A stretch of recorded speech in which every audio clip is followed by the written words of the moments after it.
Movie शुरू होती है तो हम एक लड़के को देखते हैं जिसका नाम इवान होता है। उसकी मदर की तबीयत बिल्कुल ठीक नहीं थी। वो अपनी मदर के पास उनका हाथ पकड़कर बैठा होता है, लेकिन कुछ ही देर में उसकी मदर की डेथ हो जाती है।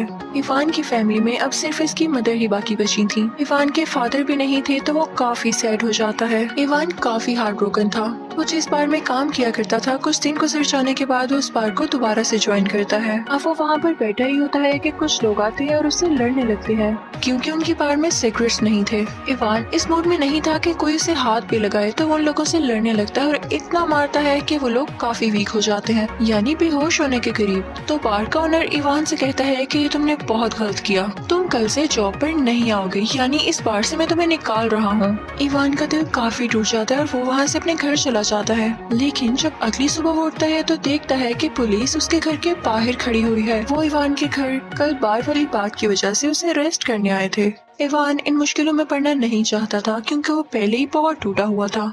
तो वो बिना सोचे समझे अपना पासपोर्ट उठाता है और कुछ सामान पैक करके एयरपोर्ट की तरफ चला जाता है।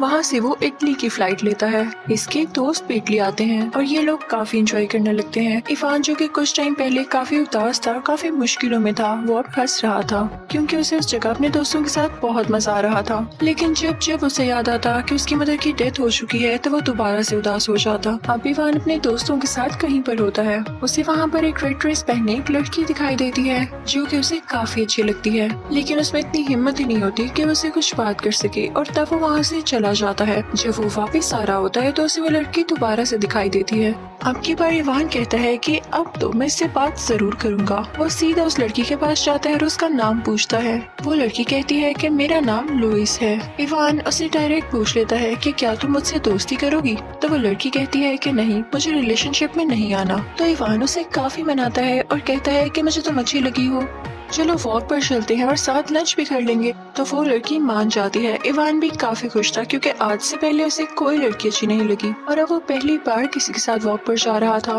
वो दोनों काफी एंजॉय करते हैं। लेकिन अब अगले दिन उनके वापस जाने का टाइम हो जाता है। तो इवान के दोस्त उससे कहते हैं कि चलो भाई अपना सामान पैक करो, हमें निकलना होगा। तो इवान काफी अनएक्सपेक्टेड जवाब देता है। वो कहता है कि मैं यहीं रहूंगा और जॉब भी यहीं पर ढूंढूंगा। असल में उसे वो लड़की जो अच्छी लग गई थी तो वो उसी के साथ यहाँ रहना चाहता था, लेकिन उसे ये समझ नहीं आ रहा था कि उसके पास इतने पैसे भी नहीं कि वो यहाँ रह सके। तो वो अपने लिए एक फार्म में जॉब ढूंढता है और वहीं रहने लगता है। उसके बाद वो दिन भी आ जाता है जब उसने उस लड़की से दोबारा मिलना था। अब आज लुइस उसे अपने साथ एक म्यूजियम में ले जाती है और उसे कुछ चीजें दिखाती है और बताती है कि ये मेरा काम है। वो कुछ एंशिएंट बर्तन थे और कुछ पुराने स्टोन्स थे जिन पर पेंटिंग्स हुई थी। तो इवान उससे पूछता है कि क्या तुम पेंटिंग करती हो? तो लुइस कहती है कि नहीं, मैं एक साइंटिस्ट हूँ। ये सब चीजें जो यहाँ पर पड़ी हुई हैं ये मैंने ढूंढी हैं। तो इवान उसे काफी अप्रिशिएट करता है और फिर इसके बाद वो दोनों घर चले जाते हैं और लुइस और इवान सो जाते हैं। लेकिन सुबह होने पर हमें एक बहुत अजीब चीज दिखाई देती है। ऐसे लग रहा था लुइस के अंदर कोई चीज है और उसकी स्किन काफी अजीब हो रही थी, जैसे वो किसी अजीब क्रिएचर में बदल रही हो और बहुत खौफनाक भी लग रही थी। वो फौरन वहाँ से उठ जाती है। वो ठीक तरह से चल भी नहीं रही थी। रास्ते में उसे एक बिल्ली नजर आती है और वो उसे मार डालती है। यानी लुइस एक नॉर्मल इंसान नहीं थी, वो कोई क्रिएचर थी जिसके बारे में उसने इवान को भी नहीं बताया था। अब रात को इवान और लुइस डिनर पर जाते हैं। वहाँ पर इवान लुइस से कहता है कि आओ मैं तुम्हारी पिक्चर लेता हूँ, जिस पर लुइस गुस्सा हो जाती है। इवान फिर भी उसे पिक्चर लेने पर मना लेता है और देखता है कि उसकी पिक्चर हमेशा ब्लर ही आ रही थी, यानी ये भी एक साइन था कि वो नॉर्मल इंसान नहीं थी। जैसे उनका डिनर आता है तो लुइस को अजीब होने लग जाता है। वो फौरन वहाँ से उठकर भाग जाती है और रास्ते में उसी तरह से चलने लगती है जैसे कोई ज़ॉम्बी चल रहा हो। तभी वहाँ पर एक आदमी आता है जो कि समझता है कि कोई मुश्किल में है, लेकिन लुइस उसे जान से मार डालती है। और यहाँ पर हम उसका फेस सामने से देखते हैं जो कि बहुत ज्यादा खौफनाक था। फिर सीन सुबह पे शिफ्ट होता है जब लुइस अपनी लैब में होती है। उसके पास एक आदमी भी होता है जिसकी वो कुछ टेस्ट कर रही थी, लेकिन तभी वहाँ पर बहुत अजीब स्मेल आने लगती है और जब लुइस खुद की बॉडी को चेक करती है तो वो दोबारा से उस क्रिएचर में बदल रही थी और उस आदमी के जाते ही वो दोबारा से वो क्रिएचर बन जाती है। उसे काफी भूख लगने लगती है। वो फौरन से अपने घर जाती है और 2 पेट खरगोश को उठाती है। वो खरगोश इतने क्यूट थे कि इंसान उसे मारने का या कोई नुकसान पहुंचाने का सोच भी नहीं सकता, लेकिन लुइस उन्हें खा जाती है और दोबारा से अजीब हरकतें करने लगती है। जब वो नोटिस करती कि उस क्रिएचर में बदल रही है और अपने घर में होती तो वो खुद को एक इंजेक्शन लगा लिया करती थी, जिसके बाद वो नॉर्मल हो जाती थी। वो इस चीज से बहुत तंग आ चुकी थी और वो सोचती है कि मैं कितनी देर इवान से झूठ बोलूंगी, जी उसे सब कुछ सच बताना होगा या चुपचाप उसकी जिंदगी से चले जाना होगा। तो इवान के पास जाती है और उससे कहती है कि मैं मजीद तुम्हारे साथ नहीं रह सकती। तो इवान कहता है तुम ऐसा क्यों कह रही हो, मत जाना दूर, हमें इतनी अच्छी दोस्ती हो चुकी है, कोई मसला है तो तुम मुझसे शेयर करो। लेकिन लुइस कहती है कि तुम्हें समझ नहीं आ रहा, तुम चले जाओ यहाँ से। और इवान एक बार फिर से हार्ट ब्रोकन होकर वहाँ से निकल जाता है। वो अपने फार्म चला जाता है और तभी वहाँ पर पुलिस आ जाती है, क्योंकि यहाँ पर जो काम कर रहा था वो इलीगल था। तो वो वहाँ से भाग जाता है। वो सीधा लुइस के घर जाता है कि कुछ दिन वो उसके घर गुजार ले, जब तक पुलिस उसके पीछे है। लेकिन जब वो दरवाजा खोलता है तो उसे लुइस कहीं दिखाई नहीं देती। उसे जमीन पर पड़ी हुई एक अजीब और गरीब क्रिएचर नजर आती है, जो कि असल में लुइस ही थी। वो तड़प रही होती है क्योंकि वो अपने पास पड़े हुए इंजेक्शन को पकड़ नहीं पा रही थी। उसे इस वक्त इस इंजेक्शन की बहुत जरूरत थी।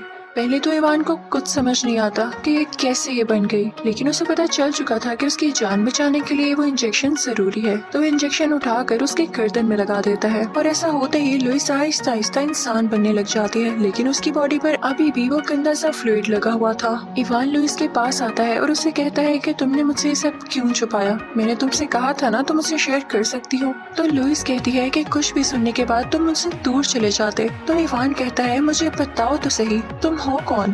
तो लुइस बताती है कि मेरी एज 2000 साल है, यानी 2000 इयर्स। मैं पहले एक क्रिएचर हुआ करती थी और म्यूजियम में जो पेंटिंग्स तुमने देखी वो मेरी ही थी। ये सब चीजें मैंने ढूंढी नहीं, बल्कि टाइम के साथ साथ ये मेरे साथ ही रही। लेकिन वक्त के साथ मुझ में एक म्यूटेशन आ गया। हर 20 साल के बाद स्प्रिंग के सीजन में मेरी बॉडी के सेल्स खुद को खत्म करने लगते हैं, जिससे मैं काफी वीक हो जाती हूँ और उसी के लिए मुझे बार बार ये इंजेक्शन लेना पड़ता है। वो बताती है कि मैं तुम्हारे साथ रिलेशन में भी इसलिए नहीं आई क्योंकि मेरे में फीलिंग्स ही नहीं। वो बताती है कि मैं तुम्हारे साथ रिलेशनशिप में भी इसलिए नहीं आई क्योंकि मुझ में फीलिंग्स ही नहीं थी, मैं एक क्रिएचर हूँ। फान उससे कहता है मुझे तो लग रहा है कि तुम में कोई सुपर नेचुरल पावर है। तो वो कहती है कि नहीं, मुझे ये एक डिजीज है जो कि 2000 साल से है। इसमें इंसान कभी नहीं मरता बल्कि वह क्रिएचर में बदल जाता है। मुझे ये डिजीज बहुत पहले हो चुकी थी, जब मैं एक छोटी बच्ची थी। तब से लेके अब तक मैं क्रिएचर हूँ। जब तक ये डिजीज मेरी बॉडी से नहीं जाएगी, ना तो मैं नॉर्मल इंसान बन सकती हूँ और ना तो मैं मर सकती हूँ। मुझे इंजेक्शन बार बार लेना पड़ता है कि क्या पता वो दिन आ जाए जब ये डिजीज मेरे अंदर से खत्म हो जाए, मेरी बॉडी सेल्स खुद को रिपेयर कर लें और एक इंसान बना दे मुझे।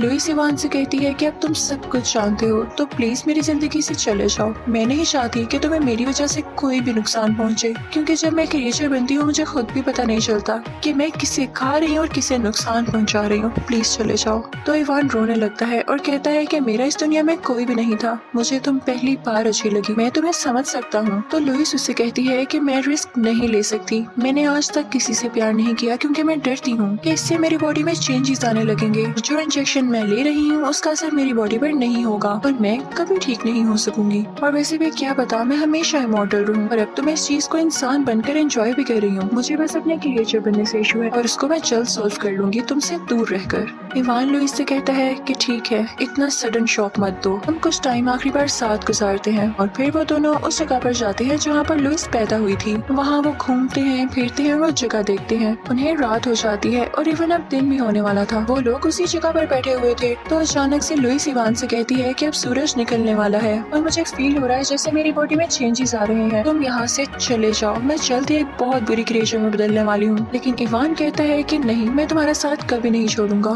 लुइस डर रही होती है कि जल्द ही मैं क्रिएचर में बदल जाऊंगी क्योंकि ये सारा प्रोसेस स्टार्ट हो चुका था। लेकिन हम देखते हैं कि वो क्रिएचर में नहीं बदलती। उसकी बॉडी पर जो स्केल्स के और ऐसे क्रिएचर चीज के निशान थे वो गायब होने लगते हैं और वो एक नॉर्मल इंसान बनने लगती है। उसे भी अपनी बॉडी में कुछ चेंजेस फील होते हैं। इनफैक्ट अब उसे भी पता चल चुका था कि उसे भी इवान से प्यार हो गया है और उसकी बॉडी में जो चेंजेस आए उसने उस क्रिएचर के डिजीज को हमेशा के लिए खत्म कर दिया। वो आज तक डरती रही कि मैं किसी से प्यार नहीं करूंगी, किसी से दोस्ती नहीं करूंगी, कि कहीं उसके प्रोसेस में कोई मसला ना हो। लेकिन आज जब उसकी फीलिंग्स और उसकी बॉडी में चेंजेस आए तो उसकी बॉडी सेल्स ने खुद को रिपेयर करना शुरू कर दिया और अब वो एक नॉर्मल इंसान में बदल चुकी थी।